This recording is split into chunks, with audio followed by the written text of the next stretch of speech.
Coucou tout le monde, je vous retrouve pour la guidance de la semaine prochaine, donc la semaine du 18 ou 24 si mes souvenirs sont bons. D'abord je suis contente de revenir et de retrouver forme humaine. Effectivement la bascule énergétique que je chantais après le 15 elle a bien eu lieu et franchement ça fait du bien. Ça fait vraiment beaucoup de bien. Le début de la semaine me parle d'une guidance qui est peut-être pas encore très claire. On reçoit beaucoup de choses en ce moment, mais qui n'ont pas toujours de sens, et le puzzle peut être ça peut être difficile de mettre toutes les pièces du puzzle en place. Et pourtant, on est toujours autant invité au lâcher-prise. Et un lâcher-prise qui est particulièrement, je trouve, difficile en ce moment. En tout cas, moi, c'est ce que j'ai pu traverser. Avec beaucoup de... Comment dire ? Avec beaucoup d'impatience et de difficulté à rester en place, à comprendre ce qui nous arrive et à le vivre le plus sereinement possible. Je vous donne un exemple. Ce qui a été le plus difficile pour moi, en tout cas ces dernières semaines, ça a été de me rendre compte que il fallait que je trouve un travail alimentaire en complément de mon activité. Et ce qui a été le plus violent dans tout ça, ce qui n'est absolument pas grave en soi dans la matière, mais ce qui a été le plus violent pour moi, c'est que de tout à coup, en fait, je ne comprenais plus rien, en fait, vraiment. Et cette sensation-là de ne plus rien comprendre, eh bien, a été tellement violente chez moi que je me suis mis à tout remettre en question. Et les doutes étaient tellement forts et tellement grands que j'étais plus du tout en capacité de m'écouter et de suivre ma propre guidance intérieure. Et pour des raisons qui m'appartiennent et parce que je pense que c'était nécessaire, je me suis complètement perdue dans tout ça. Et c'est ça qui a été très difficile. Alors qu'en soi, factuellement, je veux dire, il y avait rien de grave dans tout ce que je traversais. Mais on récupère des choses qui sont tellement profondes et on travaille des choses qui nous remuent tellement de l'intérieur. Merci beaucoup Marie-Vonne. Merci, j'avais pas vu votre message. Oui, les oiseaux m'accompagnent, c'est trop mignon. C'est pour ça que j'aime bien faire mes guidances dehors en général.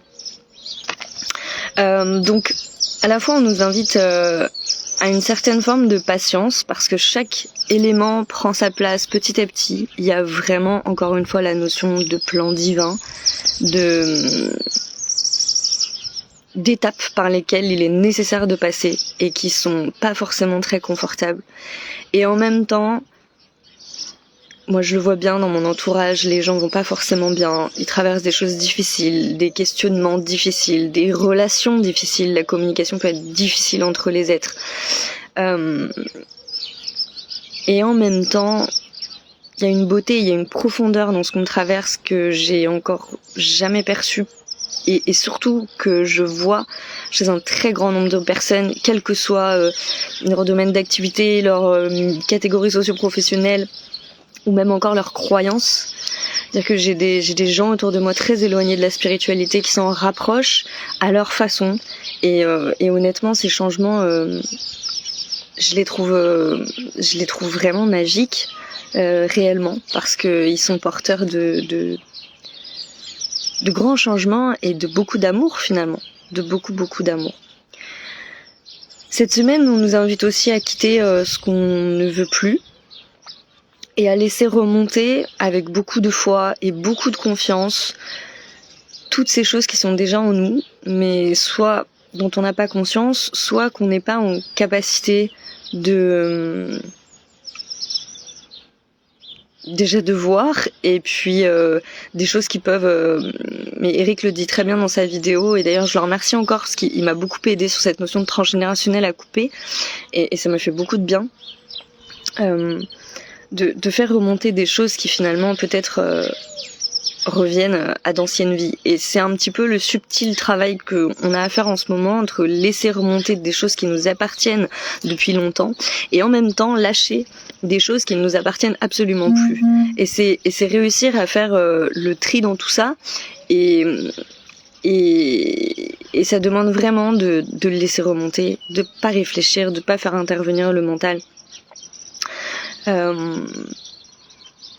Il y a une application de la spiritualité dans la matière en ce moment que je trouve complètement folle, et je crois que c'est ça qui est difficile, c'est qu'on passe de la théorie à la pratique dans un contexte collectif compliqué, et où finalement on est obligé d'aller chercher les lumières dans des endroits qu'on soupçonnait pas nécessairement, et les relations prennent une autre profondeur, et nos problématiques internes prennent de nouvelles profondeurs. Mais effectivement, encore une fois, on peut être traversé par des moments où on trépigne, et moi ça m'est beaucoup arrivé ces derniers temps, parce que la notion de patience, honnêtement, j'arrive plus à l'entendre. J'ai même dû beaucoup couper avec Instagram notamment, et ça n'a rien à voir avec les comptes que je suis, mais cette sensation de devoir toujours entendre que les choses vont aller mieux, même si c'est vrai, cette position d'attente là du meilleur, elle devenait insupportable pour moi, vraiment. Et puis tout ça après dépend aussi beaucoup de nos caractères, on n'a pas tous des caractères patients et calmes, et la patience c'est clairement pas mon fort, donc c'est très difficile pour moi, ça l'est encore un peu plus, même si le lâcher prise est beaucoup plus d'actualité dans ma vie à l'heure actuelle, et ça fait du bien, mais c'est vrai que ça peut être très délicat. D'autant plus que beaucoup de personnes autour de moi ont subi des pertes, que ce soit des pertes humaines ou que ce soit des pertes d'animaux, d'êtres chers, quel que soit le sens que ça puisse prendre, ou encore d'illusions, de croyances ou même de relations. Et cette notion de perte, eh bien, au même titre que la patience, elle est lourde. Elle est lourde parce que ces pertes, elles ont été lourdes de sens. On a pu perdre des compagnons de vie, des choses ou des gens qui nous tenaient depuis de nombreuses années. Et tout d'un coup, tout s'effondre. Et quand tout s'effondre, on a beaucoup de difficultés à se raccrocher à ce en quoi on croit. Et en même temps, c'est souvent dans ces moments-là qu'il y a une vraie magie qui opère et qui se passe. Cette semaine nous invite aussi à accepter les changements et à accepter que les changements ne prennent pas toujours la forme, encore une fois, auquel on peut s'attendre. Là encore, c'est un apprentissage qui n'est pas toujours simple, puisque on peut avoir tendance à beaucoup projeter, et en tout cas à beaucoup se configurer, j'ai presque envie de dire, en oubliant totalement que la spiritualité, mais aussi la vie dans son sens le plus large, c'est un chemin, et c'est pas une destination. Et je vous le dis aujourd'hui, comme moi, j'ai besoin de me le rappeler ces derniers temps. C'est un chemin, et par conséquent, cette notion d'attente, elle est piégeante, et c'est très important de se rappeler que on chemine pas à pas, on fait de notre mieux, que les théories c'est toujours bien, mais que dans la pratique c'est pas toujours simple à mettre en place, et que quitter des choses ou des schémas qu'on ne veut plus, c'est aussi accepter de fonctionner d'une nouvelle manière, et c'est pas toujours évident, parce qu'on perd des repères, on doit en retrouver de nouveaux. Et c'est vraiment un phénomène qui n'est pas toujours simple à mettre en place et à lâcher prise comme il faudrait, comme on en aurait besoin. Donc c'est une semaine que je ressens profondément riche en émotions. Les révélations continuent de toute façon, aussi bien dans le collectif que dans l'individuel. Donc c'est assez formidable de voir à quel point le train est en marche en fait, et qu'il ne tient qu'à nous de monter dedans, même s'il peut paraître et je suis émue quand je le dis, mais profondément effrayant à certains moments. Le train est en marche de nos destinées, encore une fois, autant dans le collectif que dans l'individuel, mais tout est si si surprenant. Et je crois qu'on expérimente le fait que la beauté de la vie, elle ne prend pas toujours les formes auxquelles on s'attend. Et en même temps, on explore des forces, beaucoup. Je le vois beaucoup à travers les gens qui m'entourent. On expérimente des forces qu'on ne soupçonnait pas, et ça va continuer. Je le ressens très fort pour le mois de mai. Donc ces 15 jours à venir vont être une puissante transition vers quelque chose de nouveau et de très très fort et de très très très puissant. On se dirige vers des temps très très forts au niveau du collectif, vraiment d'une grande puissance, d'une grande beauté, et vers une nouvelle profondeur, encore une fois, dans nos relations, dans nos vies intimes. C'est aussi ça qui fait que ça peut être difficile et qu'il peut y avoir des clashs dans nos vies avec des personnes, dans certaines situations, parce que finalement, les vérités, elles ont besoin de s'exprimer, quitte à ce que ça fasse mal, quitte à ce que ça soit désagréable, quitte à ce que ça pique. Mais c'est comme pour aplanir des situations et faire en sorte que les relations soient plus vraies, plus pures et plus sincères. Et c'est vraiment très beau, en toute honnêteté, c'est vraiment très très beau. Ce que je ressens aussi très fort depuis hier, et je pense que c'est la pleine lune qui nous amène ça. Hier, j'ai ressenti une intense gratitude, mais on nous dit souvent d'être dans la gratitude, et c'est vrai que c'est important, et que, encore une fois, c'est pas toujours facile d'être dans la gratitude au quotidien, surtout quand on traverse des choses qui sont difficiles et lourdes.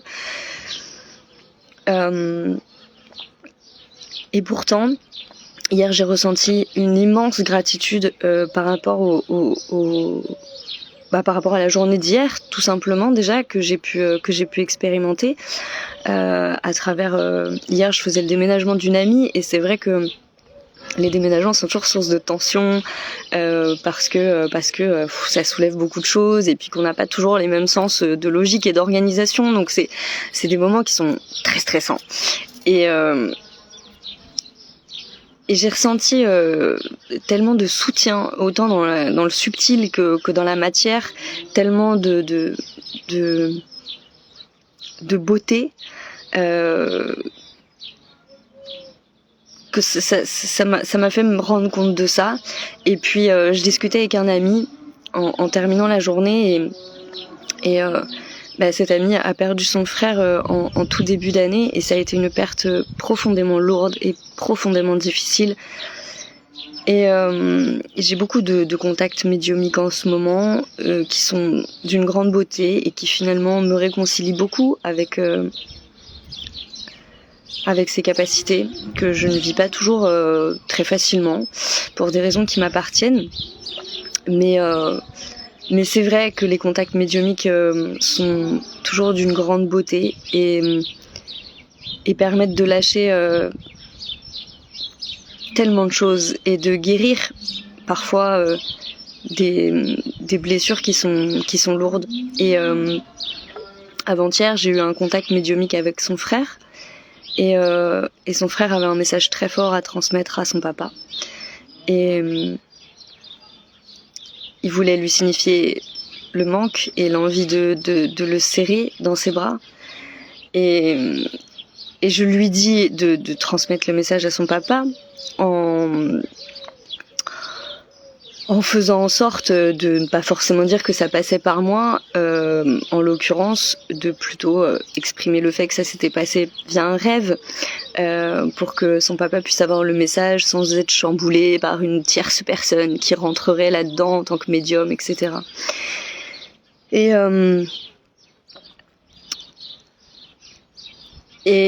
mon ami, en l'occurrence, transmet le message à son papa, Et son papa est bouleversé, il lâche beaucoup de choses, beaucoup d'émotions très intenses.